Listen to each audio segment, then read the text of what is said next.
Bonjour à tous, on se retrouve aujourd'hui pour une vidéo anecdote parce que j'adore raconter ma vie et ça faisait longtemps que j'avais pas autant raconté ma vie dans des anecdotes, ça me manque, c'est dur. En cette période, je suis là pour vous divertir, dans tous les cas je suis là pour vous divertir, mais là quand même on a un rôle à jouer, tu vois. Du coup, je reviens pour blablater avec vous sur mes anecdotes de transport. J'ai fait une petite rétrospective de ma vie et je me suis rendu compte que j'avais eu pas mal d'anecdotes avec les transports, que ce soit accident de voiture, accident de train, oui, blablacar foireux, embrouille avec la SNCF, mon dieu, il y en a. Et je me suis dit, on va regrouper tout ça pour une vidéo et c'est parti. Ma première anecdote sera draguée par un blablacar. Pour vous situer un peu, à cette époque j'avais 18 ans, donc c'était en 2017, c'était l'année du bac, c'était une année assez frivole, assez riche en émotions, et à ce moment-là je me dirigeais à une soirée. Cette soirée se trouvant à 2-3 heures de chez moi, j'ai décidé de prendre un blablacar. Quand tu prends un blablacar, c'est quand même aller dans la voiture d'un inconnu qui te porte d'un point A à un point B. Tu as de toute façon la fiche de la personne, donc je savais que j'allais monter dans la voiture d'un monsieur de 28 ans. Donc je me dis, un jeune c'est cool, ça va bien se passer, ça va être sympa, bref, moi j'étais dans l'optique soirée de toute façon. Je monte dans la voiture de ce jeune homme et on commence à parler, c'était super cool, enfin il était sympa, on parle bien. Et là il me demande mon âge, donc je lui dis 18 ans, et toi 28 ans, ok, es-tu en couple? Avec mes pensées d'une meuf de 18 ans, j'ai dit non. En tout cas, je n'avais pas dans l'optique de le draguer ou faire quelque chose. J'avais 18 ans, il avait 28 ans, j'étais plutôt gênée dans la voiture du mec. Et du coup, je fais non, je suis pas en couple. Il me fait ah, moi non plus. D'accord, conduis-moi à ma soirée. L'ambiance commençait à devenir assez pesante, j'étais plutôt mal à l'aise. J'avais quand même des pensées de survie et je me suis dit continue de causer et de rigoler avec lui, c'est quand même super drôle dans cette voiture. Du coup on parle, on rigole bien, tout ça. À mon avis c'était 20 minutes avant d'arriver, parce que je regardais, en plus j'avais quand même hâte d'arriver à l'endroit de la soirée. Le mec commence à me dire ouais, moi de toute façon ça fait hyper longtemps que je suis célibataire et je me dis de plus en plus que ça marche pas avec les meufs de mon âge, donc je devrais tester avec des meufs plus jeunes, peut-être que ce serait plus mon délire.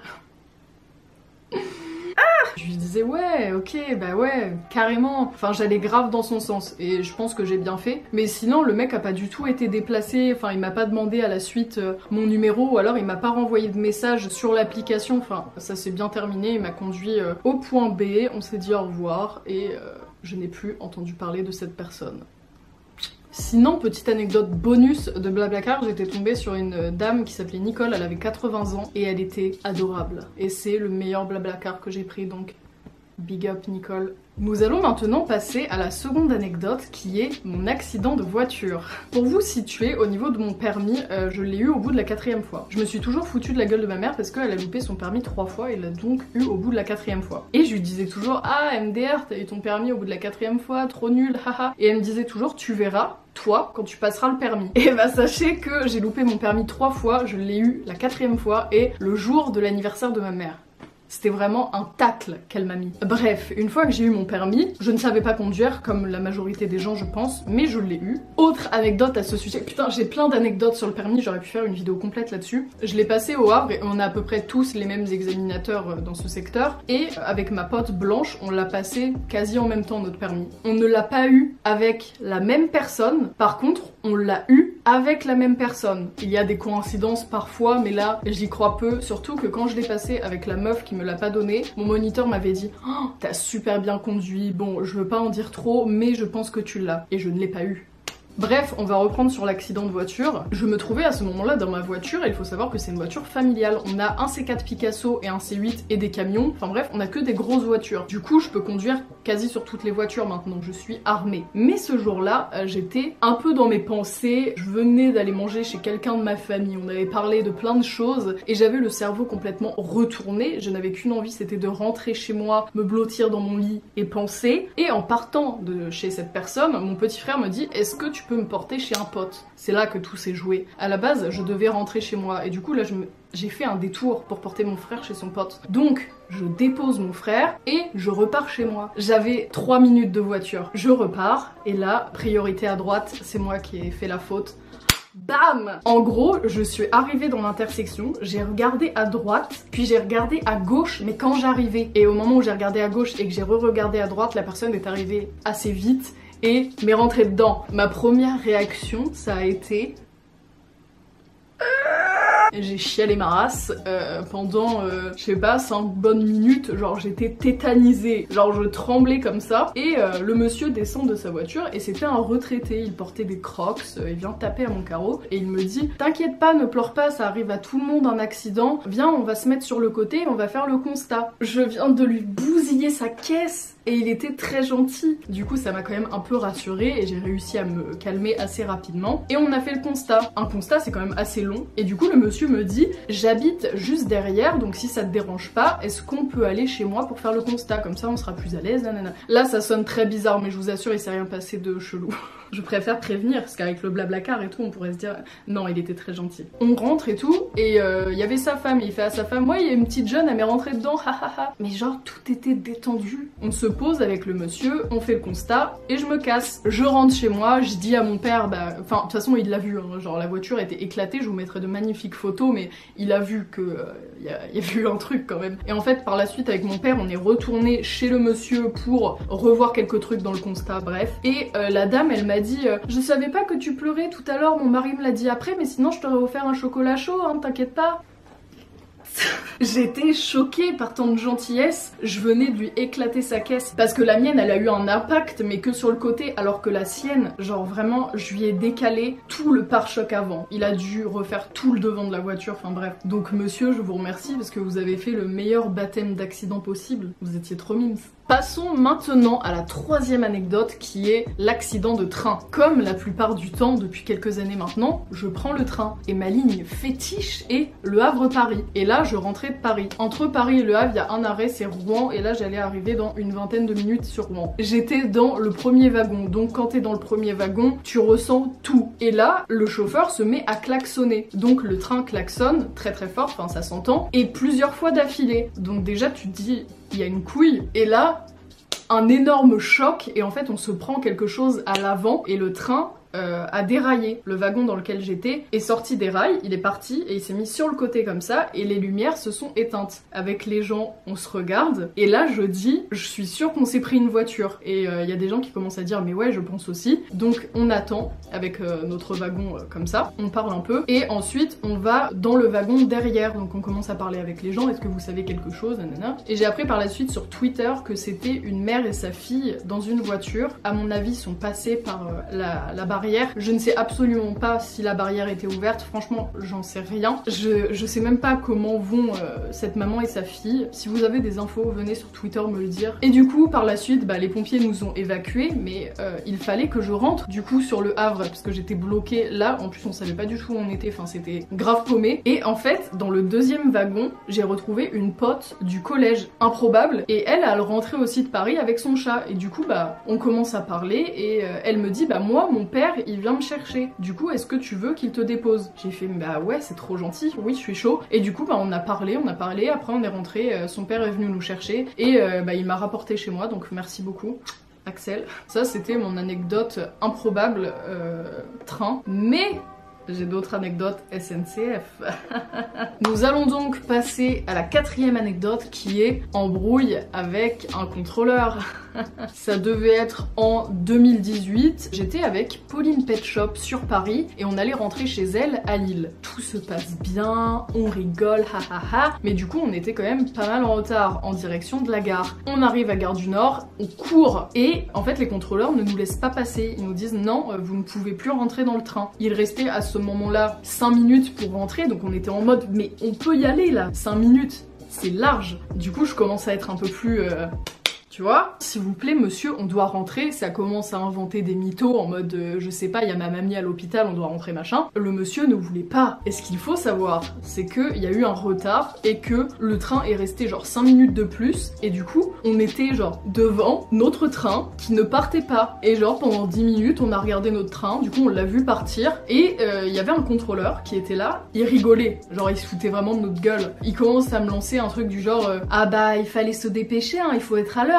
Non, c'était pas le moment en fait de me dire un truc comme ça. Du coup je commence à ressentir des choses très négatives à son sujet et j'ai très envie de le démonter. Avec Pauline on commence à développer des stratégies et on se dit peut-être qu'on va pouvoir garder ce billet là et prendre le train qui est dans 1 heure. Sauf que 1 heure après on revient et c'était toujours le même contrôleur donc évidemment Voilà. Avec Pauline, on se dit bon, on va devoir racheter un nouveau billet. Et en fait, gros quiproquo, j'ai cru que Pauline avait pris mon billet que Nini. Pauline avait pris son propre billet, mais n'avait pas pris le mien. Du coup, au moment où Pauline bip son billet, eh bien, je passe après Pauline. Et là, le contrôleur, il fait oh là là, qu'est-ce que tu fais, toi, qu'est-ce que tu fais? Bah, je passe. Bah non, c'est pas ton billet, hein. T'essaies de frauder? Oh là là, on a une petite fraudeuse ici. Bah non, elle a pris mon billet, je passe. Ah non, ça se passe pas comme ça, mademoiselle. Elle a pris un seul billet. Vous essayez de frauder? Du coup, j'achète le billet, je le bip, je passe et il m'applaudit. Il m'applaudit comme ça, mais genre, il m'applaudit devant la gueule. C'est bien, mademoiselle, alors c'est bien de ne pas frauder, vous avez pris votre billet,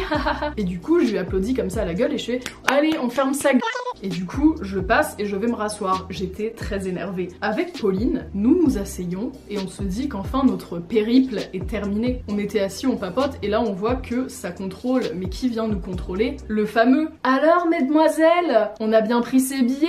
Donc Pauline lui donne son billet, il la contrôle, je lui donne mon billet, il recommence sa petite scène en mode bravo mademoiselle, c'est bien de ne pas frauder, mais genre devant tout le wagon, et le wagon était bondé. Et du coup, je lui fais oui bien sûr, et je vais grave dans son jeu comme ça, comme j'avais envie de lui niquer.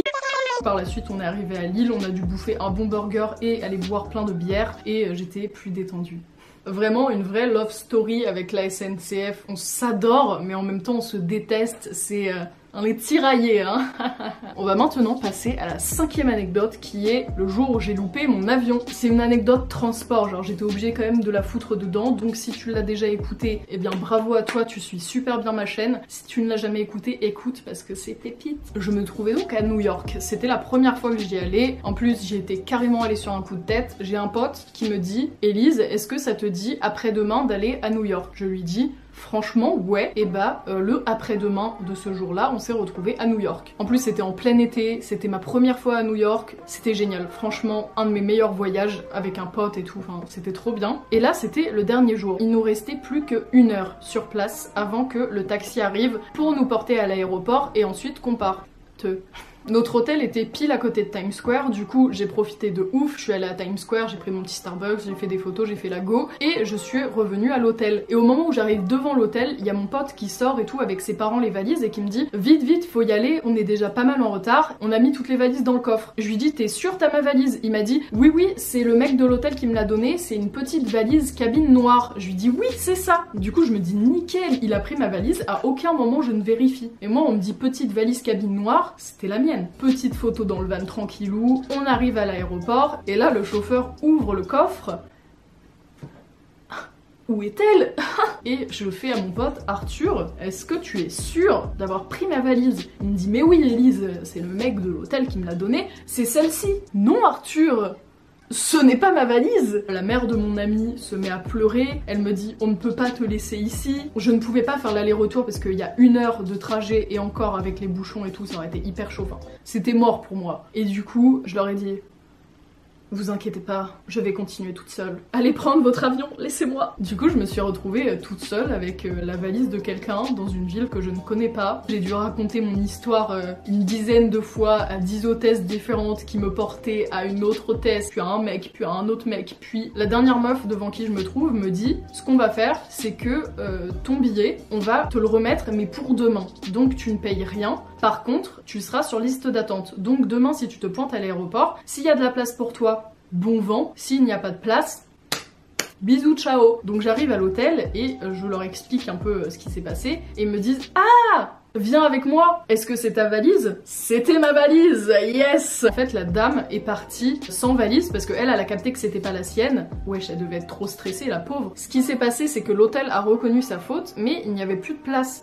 dans l'hôtel où j'étais avant et ils m'ont dit t'inquiète, on va te payer une chambre dans un autre hôtel. Encore une fois ma bonne étoile. Et là ils m'ont pris un hôtel 5 étoiles sur Times Square juste derrière. Le personnel était adorable, genre on a grave rigolé ensemble, ils m'ont suivi sur YouTube et tout, enfin. Et Et la suite de tout ça, c'est que je suis retournée à l'aéroport le lendemain comme prévu et que bah, j'ai été acceptée sur la liste d'attente et je suis rentrée. Eh bien écoutez, je pense que cette vidéo anecdote touche à sa fin. Ça faisait un moment que je voulais la faire et du coup j'avais gardé toutes mes anecdotes de transport de côté et là, durant cette période pas ouf, je me suis dit que c'était cool de la faire. J'espère que ça vous a plu. Prenez soin de vos proches, prenez soin de vous. On embrasse tout le personnel médical et toutes les personnes qui sont dans la première ligne de ce virus. Lavez-vous bien les mains, je vous fais des bisous et je vous dis à bientôt pour une prochaine vidéo. Bye!